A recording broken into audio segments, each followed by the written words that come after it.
ప్రభు నామానికి స్తోత్రము కలుగునుగాక. క్రీస్తునందు ప్రియ సహోదర సహోదరులారా, ప్రభు యొక్క మహాదయను బట్టి మన జీవితాల్లో మరి యొక్క దినం ఆయన వరముగా మనకు అనుగ్రహించగా ఆ కృపను మనం అనుభవిస్తూ ఉన్నాము. కానీ ఏ పనికి బయటకు వెళ్ళలేకుండా అలాగా గృహ నిర్బంధంలో ఉండడం అది కొంచెం కష్టమైన పని అని అనిపిస్తున్నప్పటికీ కూడా ప్రభుత్వం యొక్క ఉత్తర్వుల ప్రకారం మరి మానవ సంక్షేమం కొరకు మనకు మన కుటుంబం యొక్క క్షేమం కొరకు మనం ఇలా గృహ నిర్బంధంలో ఉండడమే న్యాయం. కనుక ఇది కష్టమైన మరి భరించక తప్పదు. కొద్దో గొప్ప రోజులు గడవగలిగిన స్థితి ఉన్న మనమే అతాకుతలం అవుతూ ఉంటే ఇక పేదవారి యొక్క పరిస్థితి ఈ జటిలమైనటువంటి రోజుల్లో ఎలా ఉంటుందో మీకు వేరుగా చెప్పవలసిన అవసరం లేదని అనుకుంటూ ఉన్నాను. మన ప్రార్థనలో ఈ పరిస్థితులన్నిటి విషయమై ఎత్తుపట్టి ప్రభుకి మనం ప్రతిరోజు మనం ప్రార్థించిన ప్రతిసారి ప్రభుకి మనం వేడుకోవడం అదెంతైనా మంచిది అని నేను భావిస్తూ ఉన్నాను. సరే, ఈరోజు మన కుటుంబాల కొరకైన ధ్యానంలో మనం చదువుకున్న భాగం యోహాను సువార్త 1వ అధ్యాయం 43 నుంచి 51 వచనాలను మనం చదివాము. అందులో నుంచి ఒక 2 మాటలు చదివి నేను మన ధ్యానాన్ని ఆరంభిస్తాను. 43వ వచనం నుండి నేను చదువుతున్నాను, చూడండి, 45వ వచనం వరకు.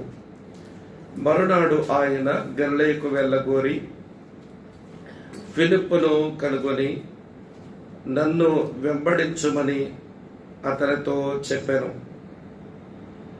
ఫిలిప్పు బెత్సైదా వాడు, అనగా ఆంద్రియ, పేతురు అనువారి పట్టణపు కాపురస్తుడు. ఫిలిప్పు నతనయేలును కనుగొని ధర్మశాస్త్రములో మోషేయు ప్రవక్తలను ఎవరిని గూర్చి వ్రాసిరో ఆయనను కనుగొంటివి.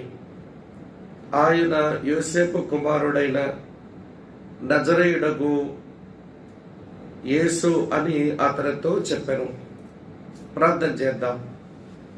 ప్రేమగల మా ప్రియమైన మా పరలోకపు నమ్మకమైన తండ్రి, నీ ప్రియకుమారుడు మా ప్రభు అయిన యేసుక్రీస్తులో మరోసారి మిమ్మల్ని మనసారా పూజించి మిమ్మల్ని సేవిస్తూ ఉన్నాము.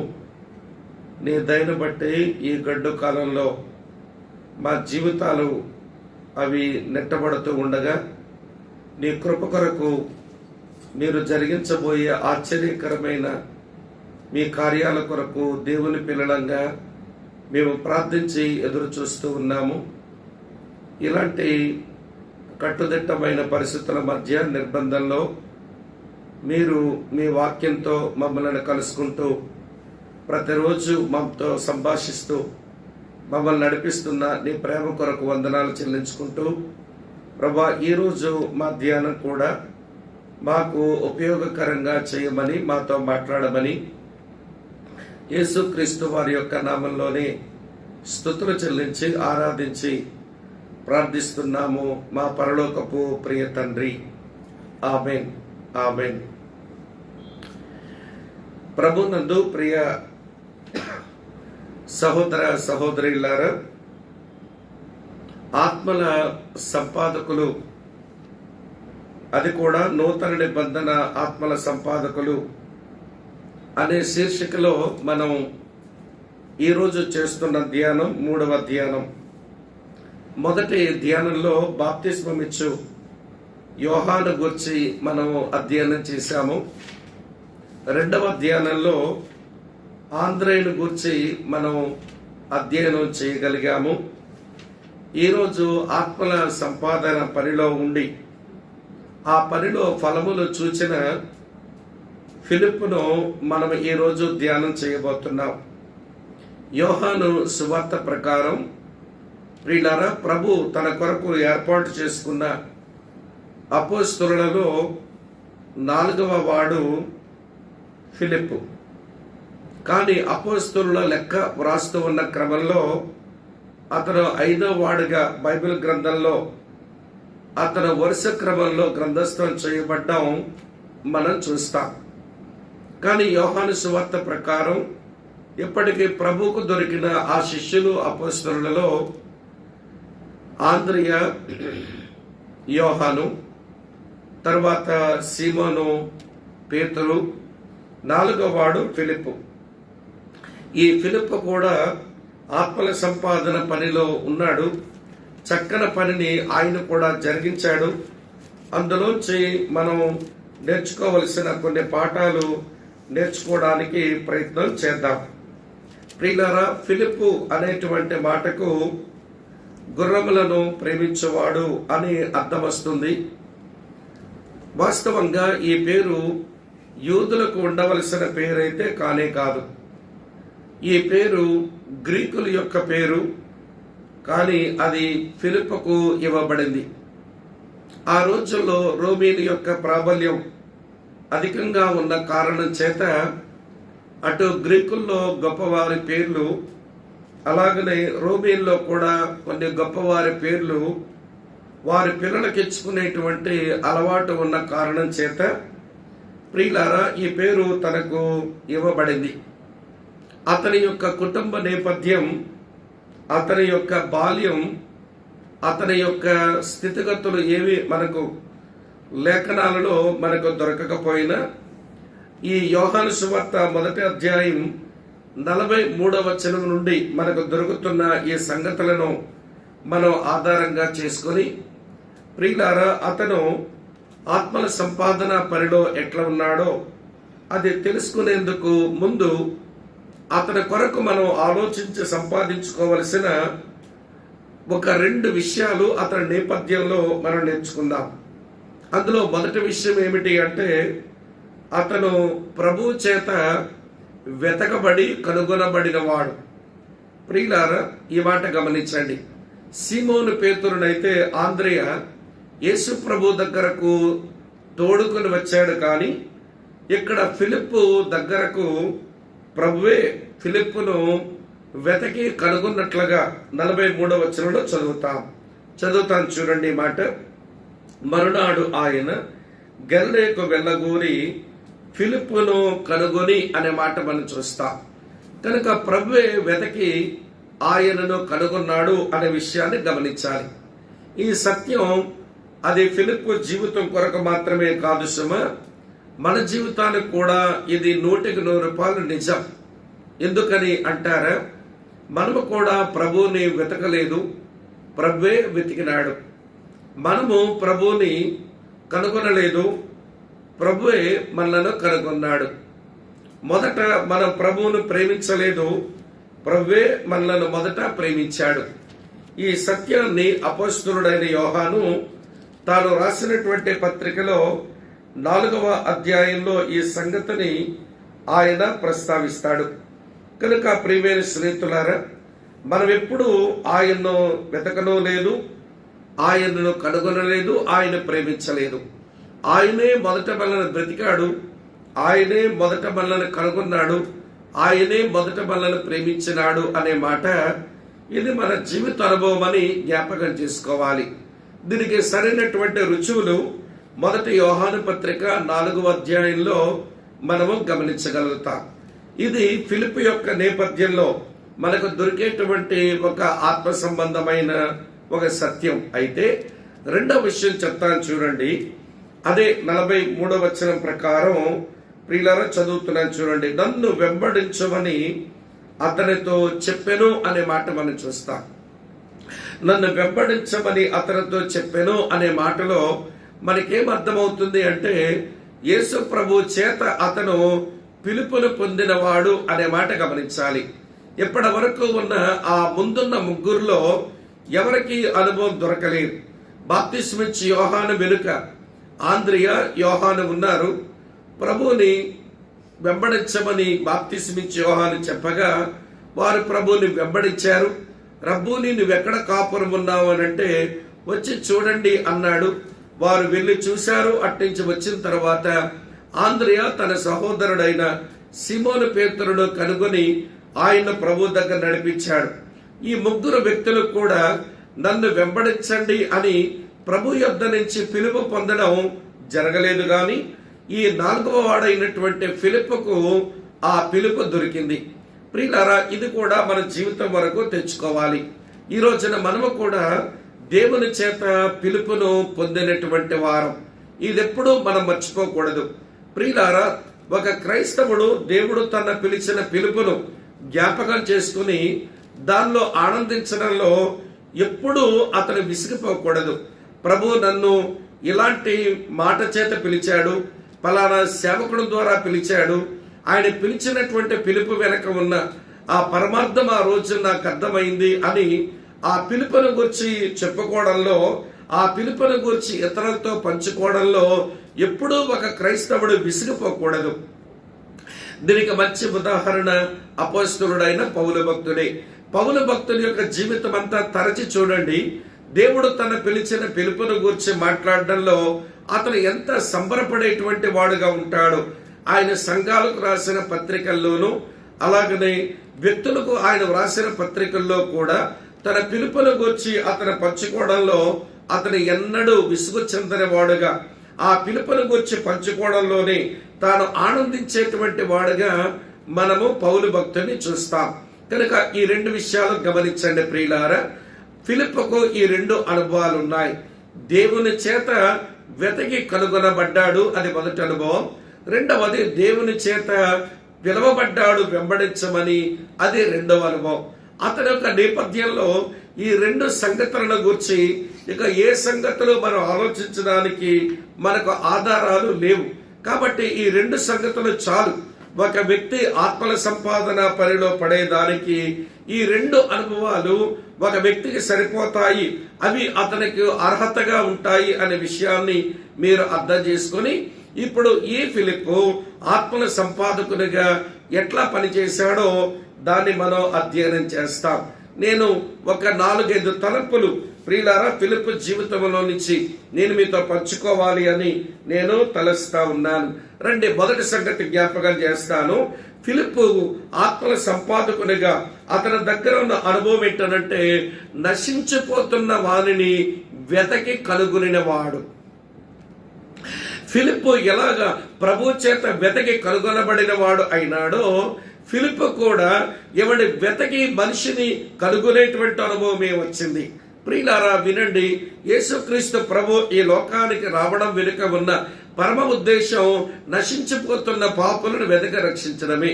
అది లూకా సువార్త 19వ అధ్యాయం 10వ వచనంలో మనం చూస్తాం. అలాగే రక్షించబడినటువంటి మనం మన యొక్క ఈ ఆత్మల సంపాదన పనిలో ముందు మనకు కావలసినటువంటి అర్హత ఏమిటి అంటే, నశించిపోతున్న వారిని వెతకి కనుగొనడం. ఇప్పుడు ఫిలిప్పును వెతకడానికి ప్రియులారా ప్రభు అయిన యేసుక్రీస్తు ఎంతో దూరం ప్రయాణం చేసి వచ్చి అతన్ని కనుగొన్నాడు. ఇప్పుడు ఫిలిప్పు నతనయేలు అనే ఒక ఆయన్ని కనుగొనడానికి ఇప్పుడు ఫిలిప్పు కూడా కొంత ప్రయాస పడ్డాడు కూడా. ప్రభు నందు ప్రియమైన స్నేహితులారా, ఆత్మల సంపాదకునికి ఉండవలసిన మొదటి అర్హత అది ఏమిటి అంటే, నశించిపోతున్న వారిని రక్షించే ప్రక్రియ కొరకు అతను వెతికి మనుషులను కనుగొనాలి.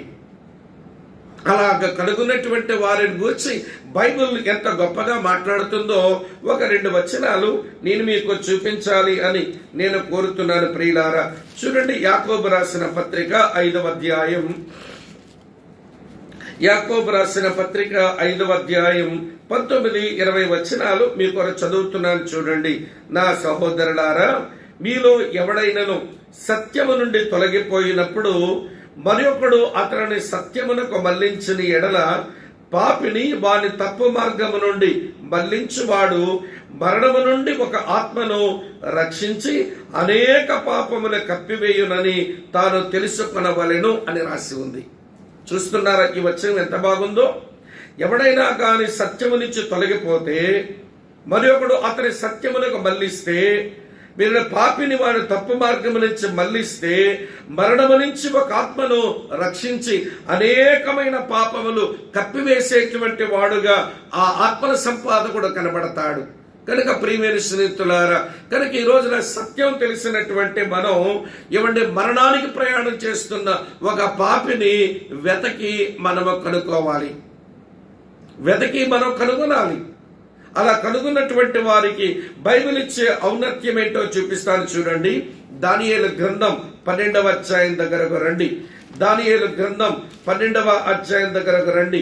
ఈ వచనాన్ని మనం ఎరుగుదాం, కానీ ఈ సందర్భం వచ్చింది గనక మనం జ్ఞాపకం చేసుకోవాలి. 3వ వచనం చదువుతున్నాను, గమనించండి ప్రియులారా.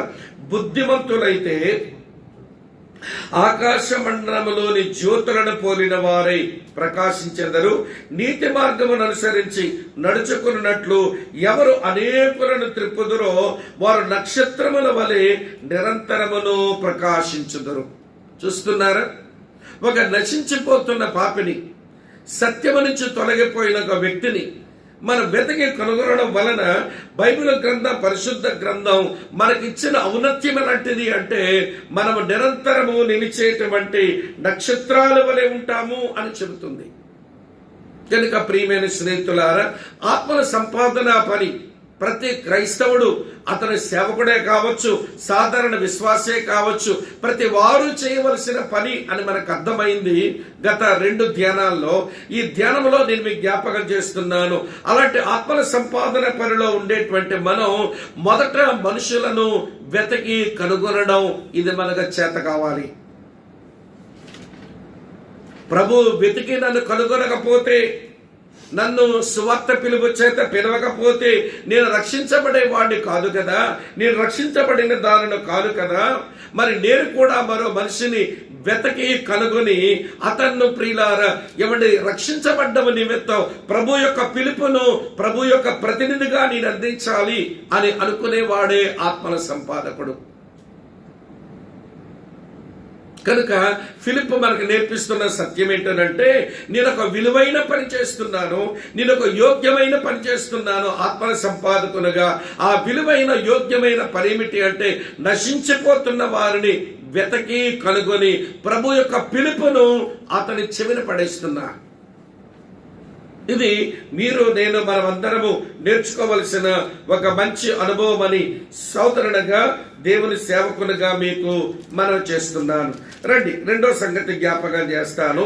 ఆత్మల సంపాదన అనే పని ఫిలిప్ మనకు నేర్పిస్తున్న పాఠమును బట్టి ఆత్మల సంపాదన అనే పని దేవునిలో జన్మించిన వ్యక్తి వెంటనే చేయవలసిన ప్రక్రియ.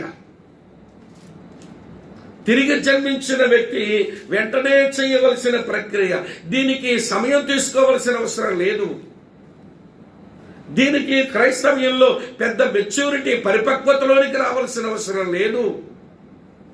ఆలస్యం చేయకూడదు అన్నట్టుగా త్వరితగతిని చేయటంలో ప్రియులారా, మన ఫిలిప్ చెప్తున్నాడు, నేను ప్రభు చేత కనుగొనబడిన వెంటనే నేను మరో వ్యక్తిని కనుగొన్నాను.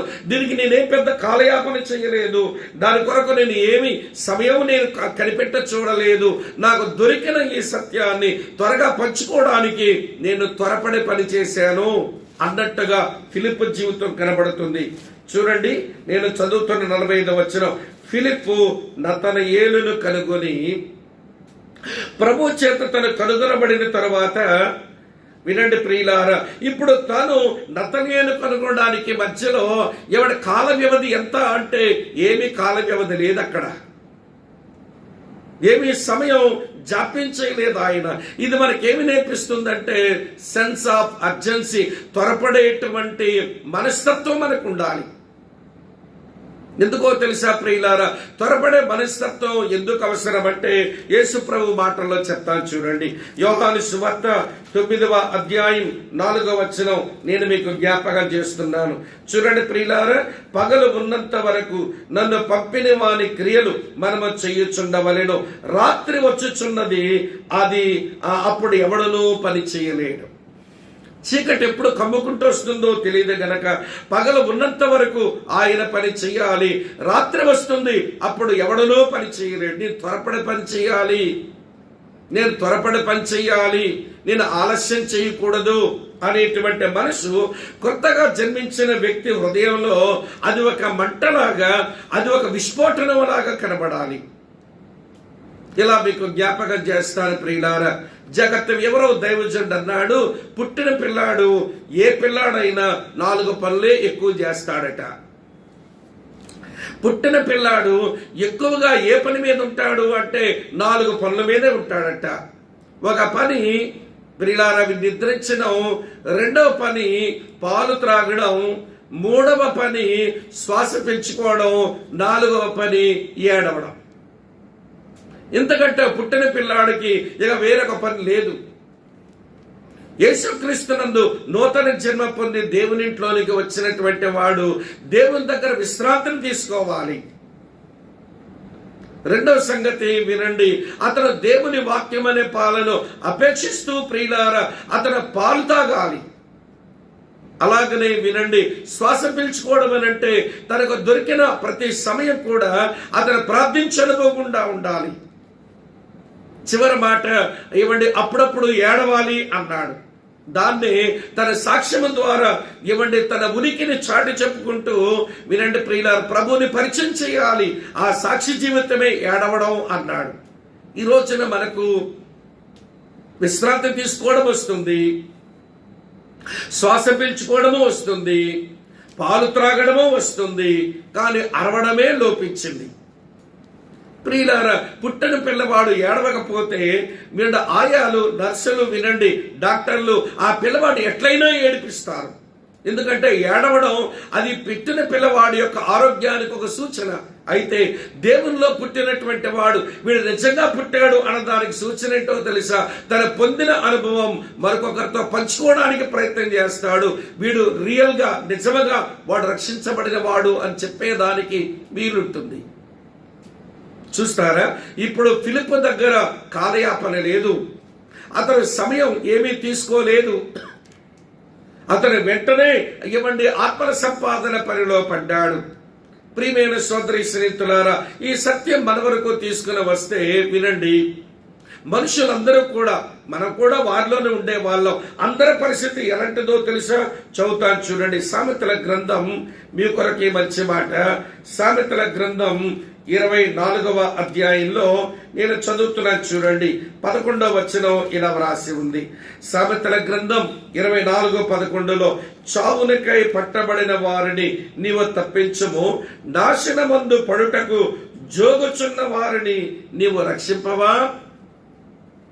వాడు పడిపోవడానికి జోగుతున్నాడు అంటే ఏ క్షణమన్నా పడిపోవచ్చు నాశనంలో, కనుక వాడిని రక్షింపవా అంటే ఇవిడ పడిపోవడానికి జోగుతున్న వాని దగ్గర మనం జాప్యం చేస్తే వాడు కింద పడి నాశనమే అవుతాడు. కనుక ఆత్మల సంపాదన పని ఇవ్వండి త్వరపడే మనస్తత్వంతో చెయ్యాలి, గాని దానికి ఆలస్యం ఇవ్వండి సాకుగా పెట్టుకొని నేను ఇక బాగా ఎదిగినప్పుడు చెప్తానండి, నాకు అన్ని సంగతులు థియాలజీ అంతా నేను నేర్చుకున్నాక మాట్లాడతానండి, అది కాదండి ప్రియులారా. అది ఆత్మానుసారమైన క్రమం అయితే కాదు. ఫిలిప్పు మనతో మాట్లాడుతున్నాడు ఒక ఆత్మల సంపాదకునిగా. నేర్చుకుందాం ఈ పాఠాలు. సరే, జరిగిన గతం ఏదో జరిగిపోయింది. ఇప్పుడైనా మన జీవితంలో సరైన తీర్మానాలు చేసి ఆయన మహిమ కొరకు బ్రతకడానికి, ఆత్మల సంపాదన పనిలో ఉండడానికి ఒక తీర్మానం చేద్దాం. దొరికిన ఒక్క మనిషికి ఒక చిన్న మాట చెప్పి ప్రభువుని పరిచయం చేద్దాం. నువ్వే పెద్ద వేదాంతం వల్లించాల్సిన అవసరం లేదు, కానీ నీ అనుభవమే చెప్పడానికి నువ్వు పూనుకోవాలి అని నేను మీ సోదరునిగా మనవి చేస్తున్నాను. సరే, మొదటి అనుభవం ఆయన వెతకి కనుగొన్నాడు. రెండవ అనుభవం అతను కాలయాపన చేయలేదు. మూడో సంగతి చెప్తాను చూడండి ప్రియులారా. ఆత్మల సంపాదనలో ఒక బలమైనటువంటి సాధనం అది సాక్ష్యమివ్వడమే అన్నట్టుగా ఉంది. The powerful media in soul winning is sharing our testimony. ఆత్మల సంపాదన పనిలో ఎవడొక శక్తివంతమైనటువంటి సాధనం ఏంటనంటే మన సాక్ష్యాన్ని పంచుకోవడమే. ఇక్కడ ఫిలిప్పు నతనీయులకు ఏం చెప్తున్నాడో చూడండి, చదువుతున్నాను ప్రియులారా. ఇలా వ్రాసి ఉంది 45వ వచనంలో, ఫిలిప్పు నతనీయులను కనుగొని ధర్మశాస్త్రములో మోషేయు ప్రవక్తలను ఎవరి గూర్చి వ్రాశారో ఆయనను కనుగొంటిమి, ఆయన యోసేపు కుమారుడైన నజరేయుడగు యేసు అని అతనితో చెప్పాను. ఇక్కడ మీరు ఫిలిప్ యొక్క మనసు మీరు గమనించాలి. అంటే ప్రభు దగ్గరకు రాక మునిపే ఆ ప్రభువుని గూర్చి వారు మోషే ధర్మశాస్త్రంలో అలాగే ప్రవక్తల గ్రంథాలలో వారు ఏదైతే చదివి మెస్సియా కొరకు కనిపెడుతున్నారో ఈ నతనీయులు కూడా అలానే కనిపెట్టే మనిషి అని, నాకు లాంటి వాడని వీళ్ళ కామన్ గ్రౌండ్ లో సమాంతర అనుభవంలో తీసుకుని వచ్చి అతను చదివిన లేఖనాలను జ్ఞాపకం చేస్తూ అతను ఎరిగిన లేఖనాలను జ్ఞాపకం చేస్తూ ప్రియులారా అతను సాక్ష్యాన్ని పంచుకుంటున్నాడు. కామన్ గ్రౌండ్ లో రండి. మనం ఎవరికి సువార్త చెప్తామో వాళ్ళతో మనము, మనతో వాళ్ళు ఒక సమాంతరపు రేఖలోనికి రాకపోతే మన సాక్ష్యం వాళ్ళకి చెప్పి అది శక్తివంతంగా వారి జీవితంలో పనిచేయడానికి మనం ఉపయోగపడే మనుషులు కాలేము. అయితే ఒక మాట చెప్తాను వినండి. మనకున్న చదువు, మనకున్న ధనము, మనకున్న కులము, మనకున్న శక్తి సామర్థ్యాలు, మనకున్న బంధుబలగము ఇవన్నీ తారతమ్యాలు తెస్తాయి. కానీ దేవుని గురించిన ఆలోచన నాకేదుందో అవతల వాడికి ఏదుందో ఇవ్వండి, అది గమనించి ప్రియులారా ఒక కామన్ గ్రౌండ్ లోనికి మనిషిని తెచ్చుకొని ఇవ్వండి సాక్ష్యం ఇచ్చే పని అది చాలా జ్ఞానవంతమైన పని. అది చాలా వైజ్ వర్క్. ఈ రోజున మనమేంటో తెలుసా, అవతల వ్యక్తిని ఎక్కడో తొంగలో తొక్కి మనం ఎక్కడో ఆకాశం మీద ఎక్కి కూర్చున్నట్టు మాట్లాడితే ఆ వ్యక్తికి మన సాక్ష్యం ద్వారా మనం ఏమి సాక్ష్యం ప్రభువుని పరిచయం చేయగలుగుతాము? కనుక ఈ రాత్రి వేళ గమనించండి సహోదరుడా, నీకు తెలుసు నాకు తెలుసు, మోషే గ్రంథాలలో ప్రవక్తల గ్రంథాలలో ఏ మెస్సియాను గురించి అయితే రాయబడిందో అది నీకు తెలుసు నాకు తెలుసు. ఆ వ్యక్తినే కనుగొన్నామని లేఖనాలతో సాక్ష్యం ఇస్తున్నాడు. ఇక్కడ ఒక విషయం మీతో చెప్పాలి. అనుభవాలతో సాక్ష్యం ఇవ్వడం ఒకటి ఉంటుంది, లేఖనాలతో సాక్ష్యం ఇవ్వడం ఒకటి ఉంటుంది. మీకు ఒక విషయం చెప్పనా, మనం అనుభవాలతో సాక్ష్యం చెబితే అవతల వాళ్ళని ఉప్పొంగ చేయొచ్చు, అవతల వాళ్ళని ఉబ్బి తబ్బిబ్బయ్యేలా చేయొచ్చు, అవతల వాళ్ళకి లేనిపోని ఆశలు కూడా నాకు అనుభవం ఇచ్చాడు దేవుడు అని లేనిపోని ఆశలు వాళ్ళ లోపల పుట్టించేయచ్చు. అలాగని అనుభవాలు చెప్పడం నేను తప్పని చెప్పడం లేదు. దేవుడు నీకు ఇచ్చిన అనుభవం ఖచ్చితంగా చెప్పాలి. కానీ అనుభవాలకు తో కూడిన సాక్ష్యానికి మించి వాక్యముతో కూడిన సాక్ష్యం అది ఎప్పుడూ ప్రయోజనకరమే. ఎందుకంటారా? చూపిస్తాను చూడండి ప్రియులారా. వాక్యముతో కూడిన సాక్ష్యం అది చాలా శక్తివంతంగా ఎందుకుంటుంది అంటే వాక్యం అలాంటిది. చూపిస్తాను చూడండి ప్రియులారా. కీర్తన గ్రంథం నుంచి 19వ కీర్తన మీ కొరకు చదువుతున్నాను. 7వ వచనం ఇలా వ్రాసి ఉంది ప్రియులారా. 19వ కీర్తన 7వ వచనం చూడండి. యెహోవా ఉపదేశములు నిర్దోషమైనవి, అవి హృదయమును సంతోషపరచును. యెహోవా ఏర్పరిచిన ధర్మము నిర్మలమైనది, అది కన్నులకు వెలిగించును. నేను 8వ వచనం చదివాను. ఆ పైన 7వ వచనం చూడండి ప్రియులారా, ఇలా రాసి ఉంది. 7వ వచనం ఏముంటుందో తెలుసా? యెహోవా శాసనము నమ్మదగినది, అది బుద్ధిహీనులకు ఏమి పుట్టించును? జ్ఞానం పుట్టించును. కనుక దేవుని వాక్యముతో కూడిన మన సాక్ష్యం మరో మనిషికి మనం అందించినప్పుడు అవతల వాడు బుద్ధిహీనుడైన అతని లోపల ఆ వాక్యముతో కూడిన సాక్ష్యం జ్ఞానాన్ని పుట్టిస్తుంది. వాక్యమునకు అంత మహత్తరమైన శక్తి ఉంది. అనుభవాలతో సాక్ష్యం ఇవ్వండి, అది మీ అనుభవం కనుక పంచుకోండి, అది ప్రభు దగ్గరకు ఆకర్షిస్తుంది ఒక వ్యక్తిని. దానికి మించి వాక్యముతో సాక్ష్యం ఇవ్వండి. ఏ వాక్యము చేత నేను పాపిని అని ఒప్పించబడ్డానో, ఏ వాక్యము చేత యేసుక్రీస్తు దేవుడు అని నేను ఒప్పించబడ్డానో, ఏ వాక్యము చేత నేను ఎవడు పాపక్షమాపణ పొందానో ఆ వాక్యము సాక్ష్యం అవతల వ్యక్తిలో బాగా పనిచేస్తుంది. అందుకనే పౌలు అంటాడు, అలాగా సువార్త ప్రకటన వాక్యముతో మీరు చేస్తున్నప్పుడు అది ఒక వెరితనమే కావచ్చు కానీ అది గొప్ప పని చేస్తుంది అని ఇట్లా రాశాడు. చదువుతాను చూడండి. 1 కొరింథీ పత్రిక 1వ అధ్యాయం 21వ వచనంలో, దేవుని జ్ఞానానుసారముగా 1 కొరింథీ 1:21 దేవుని జ్ఞానానుసారముగా లోకము తన జ్ఞానము చేత దేవుని ఎరగకుండినందున సువార్త ప్రకటన అను వెర్రితనము చేత నమ్మువారిని రక్షించుట దేవుని దయాపూర్వక సంకల్పమై ఉన్నది. దేవుని దయాపూర్వక సంకల్పమై ఉన్నది. సువార్త ప్రకటన అని వెర్రితనమ చేత, వినండి ప్రియులారా, ఒక వ్యక్తిని రక్షించడం దేవుని దయాపూర్వక సంకల్పం. కనుక ఏ వాక్యము నీ లోపల పనిచేసిందో, ఏ వాక్యము నీ లోపల కనువిప్పనిచ్చిందో, ఏ వాక్యము నీకు పాపక్షమాపనిచ్చిందో, ఏ వాక్యము నీకు రక్షణనిచ్చి తెచ్చిందో, అందులో ఏ వాక్యమును బట్టి ఈ రోజున ఈ ఆనందముతున్నావో ఆ వాక్యముతో కూడిన సాక్ష్యం ఎదుటి వారికి అందించడం నేర్చుకో. ఫిలిప్ అదే పని చేస్తున్నాడు. నాకు స్వస్థత పొందింది అని చెప్పడానికి అతని దగ్గర అనుభవం లేదు, లేకపోతే దేవుడు ఆస్తిపాస్తులు ఇచ్చాడు అని చెప్పడానికి అనుభవం లేదు. ఒకవేళ ఇలాంటి అనుభవాలు పంచుకుంటే అవతల వాడి హృదయంలో లేనిపోని ఆశలు మనం పుట్టించవచ్చేమో గాని, వినండి ప్రియమైన స్నేహితులారా, మోషే గ్రంథాల్లో, ప్రవక్తల గ్రంథాల్లో ఏ మెస్సియా కొరకైతే రాయబడిందని నీకు తెలుసో నాకు తెలుసో ఆ మెస్సియాను కనుగొన్నాను, ఆ మెస్సియాని నీకు పరిచయం చేస్తున్నానని ఫిలిప్పు చెప్పడంలో ప్రియులారా, అతని సువార్త పరిచర్య, ఆత్మల సంపాదన పని లేఖనానుసారమైన సాక్ష్యముతో కూడింది అని మీరు గమనించాలి. లేఖనాలతో కూడిన సాక్ష్యమే అది శక్తివంతమైన సాధనం అని తెలుసుకోండి. ఈరోజు ఆ సాధనం ఆల్రెడీ మన దగ్గర ఉంది. ఆ వెపన్, ఆ ఆయుధం ఆల్రెడీ మన దగ్గర ఉంది. లేఖనానుసారమైన సాక్ష్యం మన దగ్గర ఉంది. కానీ ప్రియమైన స్నేహితులారా, ఆయుధం ఇది ఎప్పుడో తుప్పు పట్టి అది మొద్దుబారి కూర్చుంది. అది పంచుకునే అలవాటే లేని మనుషులుగా మిగిలిపోతే ఆత్మల సంపాదనలో మనం ఎట్లా బాగుంటాం మీరే చెప్పండి. రండి, ఫిలిప్ మనకు నేర్పిస్తున్నాడు కొన్ని పాఠాలు. మొదటి పాఠం వెతకి కనుగొన్నాను. రెండవ పాఠం వినండి ప్రియులారా, రక్షించబడిన వెంటనే పని మొదలు పెట్టాను. మూడవ పాఠం వినండి, లేఖనానుసారమైన సాక్ష్యంతో శక్తివంతమైన ఎవడి పరిచర్యను నేను మొదలు పెట్టాను. నాలుగో సంగతి నేను మీతో చెప్తాను చూడండి ప్రియులారా. నాలుగో సంగతి ఏమిటి అంటే, వినండి, ప్రతిఘటనను జ్ఞానముతో ఎదుర్కొన్నాడు. మనం చెప్పగానే వినండి ప్రియమైన స్నేహితులారా, అందరూ అంగీకరించారు. ప్రతిఘటించే వాళ్ళు ఉంటారు. మీకు ఆ విషయం చెప్పన, లోకములో ఎప్పుడు 3 రకాలైన మనుషులు మనకు ఎదురవుతారు.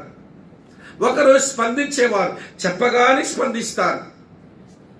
రెండో రకమైన మనుషులు ఎవరనంటే ప్రతిఘటించేవారు, మనం చెబితే ఏదో ప్రశ్న వేసే ప్రతిఘటిస్తారు.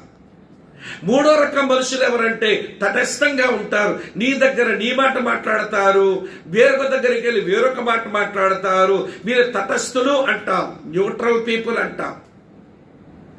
వినండి ప్రియులారా, స్పందించేవారు మంచివారే, ప్రతిఘటించేవారు మరీ మంచివారే. ఎందుకంటే వారు ఆలోచిస్తున్నారు కనుక ప్రతిఘటించి ప్రశ్నిస్తున్నారు. వారు చాలా మంచివాళ్ళు. స్పందించే వాళ్ళైనా రాబోయేటువంటి రోజుల్లో భవిష్యత్తులో వాళ్ళు బెసిగిపోతారేమో గాని, ఎవడు ప్రతిఘటించి ప్రభు దగ్గరకు వచ్చే వాళ్ళు వారు బెసగరు. ఎందుకంటే వారు ఆలోచించి, వారు అన్వేషించి, సత్యాన్ని ఖరారు చేసుకుని వారు సత్యాన్ని హత్తుకున్నారు గనక వారు ఏ పరిస్థితి కూడా ఇటు కుదపదు. వాళ్ళు నిబ్బరంగా ఉండగలుగుతారు. ఇప్పుడు ఫిలిప్పు నతనయేలుతో చెప్తే నతనయేలు ప్రతిఘటించాడు ప్రియులారా. వెంటనే అబ్బా కనుగొన్నావా, నేను ఆయన కనుగోవాలి సుమా అని వెంటనే అతను స్పందించలేదు. ఆయన ప్రతిఘటించాడు. ఎట్లా ప్రతిఘటించాడో చదువుతాను చూడండి. అదే యోహాను సువార్త 1వ అధ్యాయంలో చదువుతున్నాను చూడండి ప్రియులారా, 46వ వచనం. అందుకు నతనయేలు, నజరేతులో నుండి మంచిదేదైనా రాగలదా అని అతనిని అడుగగా, ఏమయ్యా అతను నజరేతు వాడని చెప్పావు, ఏం బాబు అతను యోసేపు కుమారుడని చెప్తున్నావు, అసలు మన లేఖనాల ప్రకారమే, నువ్వు లేఖనాల ప్రకారమే మెస్సియాను కనుగొన్నానన్నావు, నేను లేఖనాల ప్రకారమే ప్రశ్న అడుగుతున్నాను. ఇవ్వండి, నశించి ఆ నజరేతు నుంచి మంచిదేమైనా వస్తుందా? అది పాడు నజరేతు కదా, అదే ఒక నశించిన స్థలము కదా, అక్కడి నుంచి మంచిదేదైనా రాగలదని నేను లేఖనములోంచే నిన్ను అడుగుతున్నాను. చూసారా ఎలాగుందో మాటల యుద్ధం. ప్రతిఘటించిన వాడిని ప్రియులారా నాకు 2 రకాలుగా కనబడుతున్నాడు. నతనయేలు ఎవరో తెలుసా? వినండి ప్రియులారా, ఆయన సిన్సియర్ థింకర్, చాలా బాగా ఆలోచించేవాడు నతనయేలు. అందుకనే వినండి, ఫిలిప్పును అలా ప్రశ్నించినాడు. రెండో సంగతి ఏంటో తెలుసా? హానెస్ట్ డౌటర్, యథార్థంగా తన సందేహాన్ని వ్యక్తపరిచిన వాడు. అరే, నా స్నేహితుడు చెప్పాడు, దాన్ని ప్రతిఘటిస్తే అతను ఏమనుకుంటాడో, ఆయన ముందు సరేలే అందాములే అని అట్లా అనుకోలేదు. అతను హానెస్ట్ డౌటర్, యథార్థంగా అనుమానించేవాడు, అనుమానాన్ని వ్యక్తపరిచినటువంటి వాడు. వినండి ప్రియులారా, అతను చాలా సిన్సియర్ గా, ఖచ్చితంగా అతను ఆలోచించేవాడు. వినండి, సందేహాన్ని వ్యక్తపరిచేవాడు. అలాగ తను ప్రతిఘటిస్తూ ఉంటే ఆత్మల సంపాదకుని యొక్క వైఖరి, నువ్వు అలాగంటావా? చూడు, నా దగ్గర వేదాంతం చెప్తాను, దానికి నేను కొన్ని రెఫరెన్స్లు ఇస్తాను, దానికి గాంధీ చెప్పిన మాట చెప్తాను, దానికి సర్వేపల్లి రాధాకృష్ణ చెప్పిన మాట చెప్తాను, దానికి స్వామి వివేకానంద చెప్పిన మాట చెప్తాను, నా దగ్గర కూడా బోధంత వేదాంతం ఉంది, నేను బాగా అపాలజిటిక్స్ నేర్చుకున్నాను అని వెర్రి వేదాంతం వల్లించలేదు. ఈరోజు మనకున్న మాయిద రోగం అదే. ప్రతిఘటించే మనుషులను సంపాదించుకోవడం చేతకాక మన వెర్రి వేదాంతం అంతా ఒలకబోసి, వినండి ప్రియులారా, ఆయన యేసు గురించి ఎట్లన్నాడు, ఈయన యేసు గురించి ఎట్లన్నాడు, మరి వారే అంటే ఆడన్న మాటలే చెప్తున్నాను నమ్మరాదా అంటే ఆడు తిరిగి అంటాడు, గాంధీ చెప్పాడుగా నమ్మాడా, స్వామి వివేకానంద చెప్పాడుగా నమ్మాడా, వాళ్ళు చెప్పారు ఏదో మనుషులు మెప్పు కొరకు, పొలిటీషియన్స్ పెద్దవాళ్ళు అలాగే చెప్తారులే, కానీ వాళ్ళు నమ్మితే చెప్పంటే మళ్ళీ వీళ్ళందరి యొక్క మూతుల మీద వేలు పడతాయి మన వాళ్ళకి. ఇది పనికిరాని అపాలజిటిక్స్ మంచిదే సుమా, నేను దాన్ని తప్పు పట్టడం లేదు. నీలో ఉన్న విశ్వాసానికి ఎవడైనా హేతుపడిగితే నువ్వు జవాబు చెప్పడానికి ఎప్పుడూ సిద్ధంగా ఉండాలి. అది అపాలజిటిక్స్ కానీ పూర్ అపాలజిటిక్స్ పట్టుకొని వచ్చి గాంధీ ఎలాగన్నాడు, నెపోలియన్ ఎట్లన్నాడు, స్వామి వివేకానంద ఎట్లన్నాడు, సర్వేపల్లి రాధాకృష్ణ ఎట్లన్నాడు. ప్రియులారా, ఇవన్నీ కాదండి. ప్రతిఘటించే మనుషులు వాళ్ళు సిన్సియర్గా ఆలోచించి అడుగుతున్నారు, వాళ్ళు యథార్థంగా వారి లోపల ఉన్న సందేహాన్ని వ్యక్తపరుస్తున్నారు. అప్పుడు తెలివైన జవాబేంటో తెలుసా? కమ్ అండ్ సీ, వచ్చి చూడు. ఇక నేను చెప్పను, ఎంత బాగా చెప్పాడో ఫిలిప్పు. చూడండి ప్రియులారా, నేను మీకు చదువుతున్నాను ఈ మాట. అదే 46వ వచనం చివరలో అలా అడగగా వచ్చి చూడమని ఫిలిప్పు అతనితో అనేను. కమ్ అండ్ సీ, వచ్చి చూడు, నీకే తెలుస్తుంది. అప్పుడు నా మాటలను బట్టి కాదు గాని నువ్వు చూచిన దాన్ని బట్టే విశ్వాసంలోనికి వస్తావు.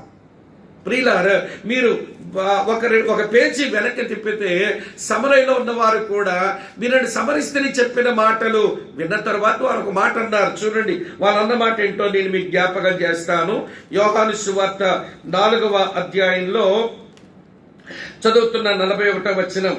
ఆయన మాటలు వినినందున, యేసయ్య మాటలు వారు వినినందున ఇంకను అనేకులు నమ్మి ఆ స్త్రీని చూచన్నారు, అమ్మా, ఇక మీదట నీవు చెప్పిన మాటను బట్టి గాక మా మట్టుకు మేమే విని ఈయన నిజముగా లోకరక్షకుడని తెలుసుకొని నమ్ముచున్నాము అన్నారు. మన మాటల బట్టి వాళ్ళు నమ్మేయాలని అనుకోవద్దు. మన మాట వాళ్ళకి ప్రశ్న రేపిందా? మన మాట వాళ్ళ లోపల సందేహాన్ని రేపిందా? వచ్చి చూడు నాయనా, వచ్చి చూడు, ఆ రక్షకుడిని చూడు, ఆ రక్షకుడు నాలోకి వచ్చాడు కనుక నా జీవితాన్ని చూడు అని ఇది చెప్పగలుగుతామా? చెప్పండి. ఇప్పుడు యేసును చూడు అని, వచ్చి చూడని యేసు దగ్గర మనం తీసుకుని వెళ్ళలేము. ఆయన భౌతికంగా భూమి మీద లేరు గనక. కనుక ఈరోజు ఆత్మల సంపాదకుడుగా నీవు సువార్త చెప్పావు.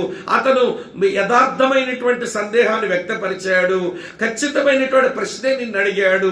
జవాబు చెప్పడానికి లేనిపోని వేదాంతం వల్లించకుండా నేను నమ్మిన సత్యం నా బ్రతుకుని ఎలా మార్చిందో నన్ను వచ్చి చూడు, నాతో ఒక్కరోజు ఉండవా అని అడుగుతాం ఎవడైనా? ఈ క్రైస్తవులమైన మనకు వచ్చిన ఒక పాడు అలవాటు ఏంటో తెలుసా? నన్ను చూడకండి, యేసయ్యను చూడండి. మరి నిన్ను చూడకపోతే ఇంకెవరిని చూడమంటావు? ఆ యేసుని చూడడానికి మాకు కనబడ్డగా.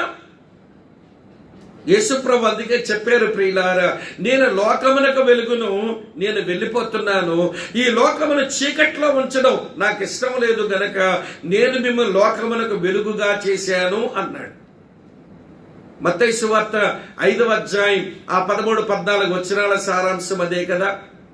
ఈ రోజున క్రైస్తవులు మమ్మల్ని చూడకండి, మేము మీలాంటి వాళ్ళమే, మేము బలహీనులమే, మాలో పాపాలు మీకు కనబడతాయి అని చెప్పి మీరు సాకులు చెప్పి జీవితం చూపించే ఆ మనసు లేక మనం చెప్పే మాట ఏంటి, యేసుని చూడు అంటున్నాము. ఎక్కడ కనబడతాడు యేసు? ఆయనకు కనబడితే నీలో కనబడాలా యేసు? మరి ఒక ఆత్మల సంపాదకుని లోపల యేసు ఆత్మల సంపాదకునిలో కనబడితే మనుషులకు వారి ప్రియులారా వారి సందేహాలన్నీ నివృత్తి అవుతాయి. వారు కొన్న ప్రశ్నలన్నిటికీ నీలో జవాబులు చిక్కుతాయి. అది ఆత్మల సంపాదకుని జీవితం. కనుక ప్రియమైన స్నేహితులారా, ఫిలిప్పు వచ్చి చూడండి అని ఒక జ్ఞాన సంబంధమైన జవాబివ్వడంలో అబ్బా ఏమి అద్భుతమైన పనివాడు అని అనిపిస్తుంది ప్రియులారా. రండి, చివరి సంగతి చెప్పి నేను ముగిస్తాను. చివరి సంగతి ఏమిటి అంటే వినండి మిత్రులారా. ఇప్పుడు ఆత్మల సంపాదకుడైన ఈ ఫిలిప్పుకు ఆనందపడే అనుభూతులు వచ్చాయి. ఒక థ్రిల్లింగ్ ఎక్స్పీరియన్స్ వచ్చింది. ఏంటా థ్రిల్లింగ్ ఎక్స్పీరియన్స్ చెప్తాను. ఆత్మల సంపాదకుడు ఎప్పుడు ఒక థ్రిల్లింగ్ లోకి వెళ్లాల్సిందే. ఒక థ్రిల్, ఒక ఆనందం, ఒక అనుభూతి మనకు కలగాలి. ప్రియులారా, ఎలా కలుగుతుంది అంటే తను చేసిన పరిచర్య యొక్క ఎవడి కదలికలు ఫలితాలు కనబడుతుంటాయి. ఇప్పుడు నతనయేలు దగ్గర ఏమి కనబడ్డాయి చదువుతాను చూడండి ప్రియులారా. 47వ వచనం. యేసు నతనయేలు తన యొద్దకు వచ్చుట చూచి ప్రభు అన్నాడు, ఇదిగో ఇతడు నిజముగా ఇశ్రాయేలీయుడు, ఇతని యందు ఏ కపటమును లేదని అతనిని గూర్చి చెప్పాను. ఈ మాట చెప్పగానే చూడండి నతనయేలు ఏమంటున్నాడో ప్రియులారా, చదువుతున్నాను చూడండి. నతనయేలు ఏమంటున్నాడో చదువుతున్నాను చూడండి. ఆ కింద వచనాలు ఉంటుంది, వరుసగా నేను చదువుతాను చూడండి. ఇతడు నిజముగా ఇశ్రాయేలుడు, ఇతని ఏ కపటం లేదని అతని గురించి చెప్పాను. నన్ను నీవు ఎలాగో ఎరుగుదువని నతనయేలు ఆయనను అడుగగా యేసు, ఫిలిప్పు నిన్ను పిలవక మునిపే నీవు అంజూరపు చెట్టు కింద ఉన్నప్పుడే నిన్ను చూచానని అతనితో చెప్పాను. నతనయేలు వెంటనంట, బోధకుడా, నీవు దేవుని కుమారుడవు, ఇశ్రాయేలు రాజువు అని అతనికి ఉత్తరం ఇచ్చాను. ఇది ఫిలిప్పుకు ఒక థ్రిల్లింగ్ ఎక్స్పీరియన్స్. ఎందుకో తెలుసా? మోషే గ్రంథములో, ప్రవక్తల గ్రంథాల్లో ఏ మెస్సియా కొరకైతే రాయబడిందో ఆ మెస్సియాను కనుగొన్నానని చెప్పాను. వాడు ప్రశ్న వేశాడు, జవాబు నేను చెప్పలేకపోయాను, వచ్చి చూడమన్నాను. ప్రభుతో అతనికి ముఖాముఖి భేట్ అయిన తరువాత నా సహోదరుడు, నా స్నేహితుడిచ్చిన సాక్ష్యం యేసును గూర్చి, నువ్వు దేవుని కుమారుడువు, ఇశ్రాయేలు రాజువి అన్నాడు. ఒక కన్ఫెషన్ లోనికి వచ్చాడు. అలాగ అతను ఒప్పుకున్నాడు అంటే అతని హృదయములో ఒప్పించబడ్డాడు. యేసు నోట వచ్చిన ఒక్క మాట చేత అతను ఒప్పించబడ్డాడు. ఒప్పించబడిన వాడు ప్రభువు దగ్గర ఒప్పుకుంటున్నాడు, యేసు నువ్వు ఎవరవో అని. అది ఫిలిప్పుకు ఆనందాన్ని కలిగించే ఒక అనుభవం. ప్రియులారా, ఆత్మల సంపాదకులకు భూమి మీద ఆనందం రావాలి. మరొక విషయం చెప్తాను చూడండి ప్రియులారా. ఆత్మల సంపాదకులకు భూమి మీద ఆనందం అది ఒక నీడలాంటి ఆనందమే, కానీ వాస్తవ ఆనందం ఒక దగ్గర ఉంది. చూపిస్తాను చూడండి. పౌలు తెస్సలోనికీయులకు రాసిన మొదటి పత్రిక 2వ అధ్యాయం నేను చదువుతున్నాను 19-20 వచనాలు. ఎలయనగా మా నిరీక్షణ అయినను ఆనందమైనను అక్షయ కిరీటమైనను ఏది, మన ప్రభువైన యేసు యొక్క రాకడ సమయమున ఆయన ఎదుట మీరే కదా. నిశ్చయముగా మీరే మా మహిమయు ఆనందమును అయ్యున్నారు. ప్రియులారా, పరలోకం వెళ్ళగానే అక్కడ నీ నిజమైన ఆనందం ఉంది. భూమి మీద ఆనందానికి నీడలు అనుభవిస్తాం. నీడే భలే అద్భుతంగా ఉంటుంది. నేడే నీ భలే అద్భుతంగా ఉంటుంది. నువ్వు చెప్పిన సువార్త మాట ఒక వ్యక్తి హృదయంలో పనిచేయగా వాడు ప్రభు వైపు ఆకర్షించబడగా ఆ వ్యక్తిని ప్రియులారా, అలాంటి వ్యక్తులను నువ్వు పరలోకములో చూచిన రోజున నీ ఆనందం అది పరిపూర్ణమవుతుంది ప్రియులారా. పౌలు అంటాడు, నా ద్వారా రక్షించబడిన మీరే నాకు పరలోకములో నా ఆనందం, మీరే నాకు కిరీటాలు అన్నాడు. ఆత్మల సంపాదకులకు ఉండవలసిన అంతిమ ఆలోచన ఏంటో తెలుసా? భూమి మీద నేను ఏం పొందితే పొందాను, ఏమి పొందలేకపోతే పొందలేకపోయానేమో, కానీ నేను నా ప్రభు దగ్గర వెళ్ళిన రోజున నాకు కొన్ని కిరీటాలు అక్కడ ఉండాలి, నా ఆనందాలు కొన్ని అక్కడ కనబడాలి. నువ్వు పరలోక రాజ్యం నువ్వు అడుగు పెడుతూ ఉండగానే ఇవడి నీ సువార్త పరిచర్య ద్వారా నీ ఆత్మల సంపాదనలో రక్షించబడిన విశ్వాసి అన్నా, నీ వలనే ప్రభువుని నమ్ముకోగలిగాను, నువ్వు ఎక్కడున్నావు నీతో పాటు నేను ఉండగలిగాను, నీతో పాటు నేను ఉండగలిగానంటే అది నీ ప్రయాస, నీ ప్రార్థన అని చెప్పి పరలోకమందు నిన్ను గూర్చి సాక్ష్యమిచ్చిన రోజు అది నీకెంత గొప్ప ఆనందకరమైన రోజు అవుతుందో. ప్రియమైన స్నేహితులారా, ఫిలిప్పు సంపాదించుకున్నాడు ఒక ఆనంద కిరీటాన్ని, అదే నతనయేలు. మరి ఈ రోజు వరకు క్రైస్తవ్యంలో కొనసాగుతున్న నీవు ఎప్పటి వరకు దేవుని యొక్క సేవకునిగానో ఒక సాధారణ విశ్వాసిగానో చలామణి అవుతున్న నీవు ఈ రోజు వరకు నీ పరిచర్య ద్వారా సంపాదించుకున్న ఒక కిరీటమేది, ఒక ఆనందమేది? అది నీకు ఒక ప్రశ్నగా ఈ రాత్రి వేళ మీ ముందు ఉంచాలి అని నేను తలస్తా ఉన్నాను. కనుక ప్రియమైన స్నేహితులారా వినండి, ఫిలిప్పు లాగానే మనము మనుషుల్ని వెతుకుదాం కనుగొందాం. అయితే ఇక్కడ ఒక చిన్న మాట మీతో చెప్పాలనిపిస్తుంది. ఎవరిని వెతుకుతామనంటే వినండి ప్రియులారా, మనకు ప్రియమైన వారినే వెతుకుతాం. ముందు వారి సంగతి చూసేయండి. ఎవరి మీద నీకైతే ప్రేమ ఉందో, ఎవరైతే నీతో పాటు పరలోక రాజ్యంలో ఉండాలని ఆశ ఉందో, ముందు వాళ్ళని వెతికి కనుక్కో. ముందు ఆంద్రియ సీమోను పేతురు వెతికి కనుక్కున్నట్టుగా, ఫిలిప్పు నతనయేలుని వెతికి కనుక్కున్నట్టుగా నీ జీవితంలో నీకు అతి ప్రియమైనటువంటి వ్యక్తులు ఎవరో ఉంటారు. వాళ్ళని సంపాదించుకో త్వరగా. అదే ఫిలిప్పు మనకు నేర్పిస్తున్నటువంటి పాఠం. తరువాత నేను ఆలస్యం చేయలేదు, రక్షించబడిన వెనువెంటనే కాలయాపన చేయకుండా పనిచేశానంటున్నాడే. ఇప్పటికే మనం చాలా కాలం జాప్యం చేశాం, కాలము దొర్లిపోయింది. ఇవాళ మనకు చెప్పకపోవడం చేత నరకానికి వెళ్ళేటోళ్ళు చాలా మంది ఉంటారు. ఒకరోజు నరకం నుంచి ఈ స్వరాలు వినవలసి వస్తుందేమో. ఒరే, నువ్వు చెప్పవలసిన సమయంలో నువ్వు నాకు చెప్పలేదు, నాతోనే తిరిగావు, నాతోనే కలిసి పనిచేసావు, నాతోనే కలిసి భోజనం చేశావు, నువ్వు ఎరిగిన ప్రభువుని ఒక్కసారి నా పరిచయం చేయలేదని ఆ నరకము నుంచి నీ మీద దోషారోపణ స్వరాలు అవి బయటకు వచ్చిన రోజునట మనకు పరలోకంలా ఉండదు అంటుంది ఎలెన్ వైట్ అనే ఒక అమ్మగారు. కనుక రండి ప్రియులారా, త్వరపడి పని చేద్దాం. నీ దగ్గర ఉన్న శక్తివంతమైన సాధనం లేఖనానుసారమైన సాక్ష్యమే అని మీరు గమనించాలని నేను మీకు మనవి చేస్తున్నాను. అటు తరువాత ప్రతిఘటనలు వస్తాయి, దానికి విపరీత వాదాలు చేయొద్దు. వాదించి నువ్వు ఎవరిని సంపాదించుకోలేవు. ప్రియుల ఆలోచన చెప్పు. వాదన బైబిల్ పద్ధతి కాదు, చర్చ దేవుని పద్ధతి. చర్చించు దేవుని సంగతులు, అంతేగాని వాదన పెట్టుకోవద్దు.